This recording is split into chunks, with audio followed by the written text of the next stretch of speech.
Bonjour les amis, voici l'histoire de Camille. Camille fait une bêtise. Camille a fait une bêtise. Oh, le beau gâteau, fait Camille en entrant dans la cuisine. C'est pour le goûter.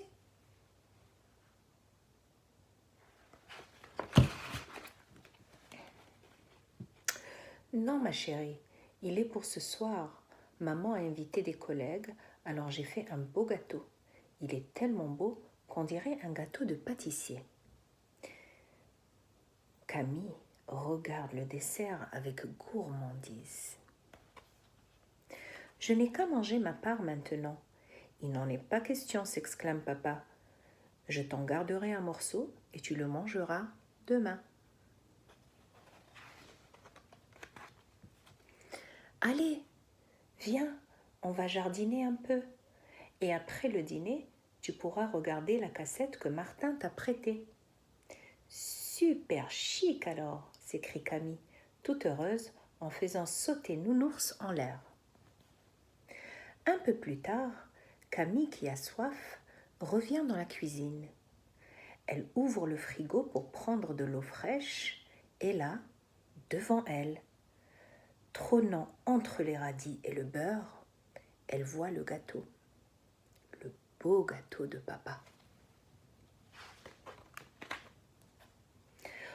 Oh, je pourrais y goûter un tout petit peu, se dit-elle. Personne ne verra. Rien, et comme ça, je saurai s'il est bon.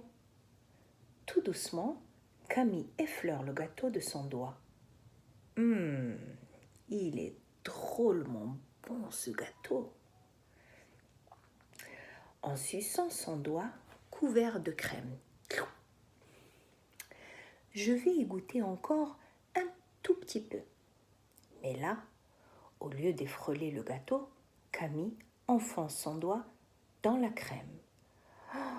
Oh zut, dit-elle, quand elle s'aperçoit du trou qu'elle venait de faire.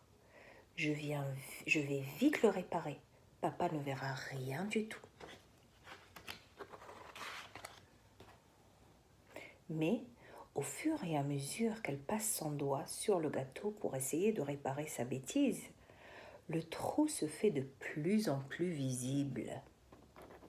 Les larmes commencent à couler sur les joues de Camille. « Comment je vais faire ?» se dit-elle en reniflant.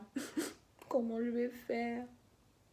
Papa et maman vont être très très fâchés. Ils ne voudront plus me voir du tout. » Plus les secondes passent, plus les larmes coulent. Camille, catastrophée, renferme vite le frigo pour ne plus voir l'horrible trou dans le gâteau et monte s'enfermer dans sa chambre. Quelques minutes plus tard, papa entre dans sa chambre et la trouve allongée sur son lit, la tête cachée sous l'oreiller. Nounours serré dans les bras. « Que se passe-t-il » demande papa inquiet. « Tu t'es fait mal ?» ?»« Non, dit Camille en pleurant, je ne me suis pas fait mal. » Papa réfléchit quelques secondes. « Tu as fait une bêtise. » »« J'ai fait une très très très grosse bêtise, » fait Camille, la voix entrecoupée par les sanglots. « Quoi donc ?» demande papa. « Qu'est-ce que tu as fait ?»« J'ai fait un très gros trou dans le gâteau et maintenant il est horrible. »« J'ai vu, dit papa en hochant la tête. »« Alors tu ne m'aimes plus, papa ?» s'écrie Camille. « Je suis fâchée, bien sûr. Il va falloir que je répare ta bêtise. Mais je t'aime et je t'aimerai toujours.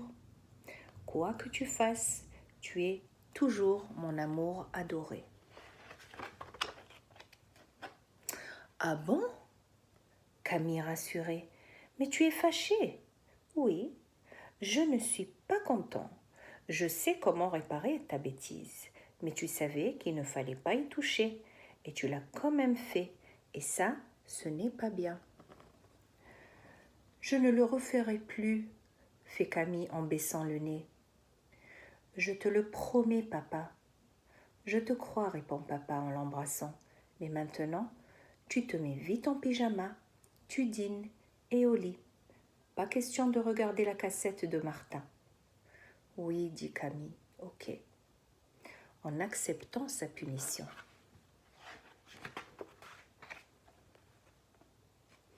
Mais tu pourras garder une part de ton gâteau pour nounours, peut-être, papa? Il n'a pas fait de bêtises, lui. Les amis, qu'est-ce qu'on apprend dans cette histoire? C'est que, d'abord, il faut obéir. Il faut écouter ce que papa et maman vous disent de faire. Et deuxièmement, il ne faut jamais avoir peur de dire la vérité. C'est très important. Il faut savoir que papa et maman, ils vous aiment toujours. Ils sont là pour vous éduquer, pour vous apprendre comment faire les choses comme il faut. D'accord, les amis? Quand vous faites une bêtise, alors que vous avez été averti, vous devez recevoir une petite conséquence. Et il faut l'accepter. C'est comme ça. Ça ne veut pas dire qu'on ne vous aime pas. On vous adore. Et moi aussi, je vous aime très très fort. Je vous fais de gros bisous et à très bientôt.